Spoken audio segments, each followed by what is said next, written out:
আফগানিস্তান থেকে সেনা প্রত্যাহারের বিষয়ে প্রেসিডেন্ট বাইডেনের সিদ্ধান্ত সঠিক ছিল বলে দাবি করেছেন স্টেট সেক্রেটারি অ্যান্টনি ব্লিনকেন। বুধবার হাউস ফরেন অ্যাফেয়ার্স কমিটির সামনে সাক্ষ্য দিতে গিয়ে কথা বলেন তিনি। এ সময় উপস্থিত আফগানিস্তানে নিহত সেনা পরিবারের সদস্যদের তোপের মুখে পড়েন ব্লিনকেন।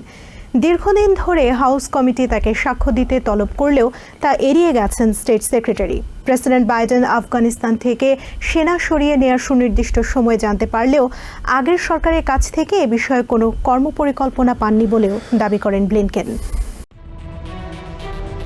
দীর্ঘ 2 দশক পর 2021 সালের অগাস্টে আফগানিস্তান থেকে সেনা প্রত্যাহার করে নেয় আমেরিকা। এই ঘটনায় দীর্ঘ তদন্তে ব্যাপক তথ্য সংগ্রহ করে হাউস কমিটি।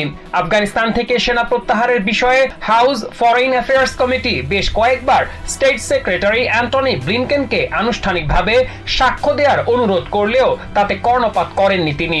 অবশেষে বুধবার হাউস কমিটির সামনে সাক্ষ্য দেন ব্লিনকেন। এ সময় আফগানিস্তানে দায়িত্ব পালনকারী সব সেনা কর্মকর্তা সহ সংশ্লিষ্ট সবাইকে ধন্যবাদ ও কৃতজ্ঞতা জানান ব্লিনকেন। তিনি বলেন, 2021 সালে প্রেসিডেন্ট বাইডেন দায়িত্ব নেওয়ার আগে থেকেই আফগানিস্তান থেকে সেনা ফিরিয়ে নেওয়ার সিদ্ধান্ত হয়। আগের সরকার ওই বছরের মে মাসের মধ্যে সেনা প্রত্যাহারের পরিকল্পনা করলেও কিভাবে তা বাস্তবায়ন করা হবে তা স্পষ্ট করা হয়নি। এমন বাস্তবতায় আফগানিস্তান থেকে সেনা কমিয়ে আনা ও তালেবানের শক্তি বৃদ্ধি পাওয়ায় সেখান থেকে সব সেনা ও নাগরিকদের ফিরিয়ে আনার বিকল্প ছিল না বলে দাবি করেন ব্লিনকেন। আফগানিস্তান থেকে আমেরিকার সেনা সরিয়ে নেওয়ার পর সেখানে আল কায়েদার মতো জঙ্গি গোষ্ঠীর উত্থানের আশঙ্কা করা হলেও তেমনটা হয়নি বলেও জানান ব্লিনকেন।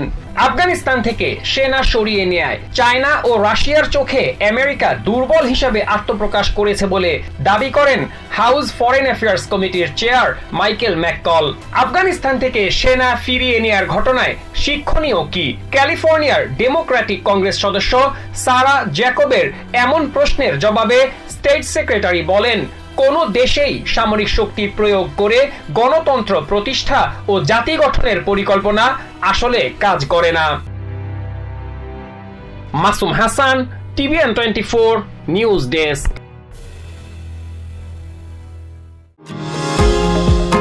নিউ ইয়র্ক থেকে সম্প্রচারিত TVN 24 টেলিভিশন বিশ্বজুড়ে বাঙালির কণ্ঠস্বর।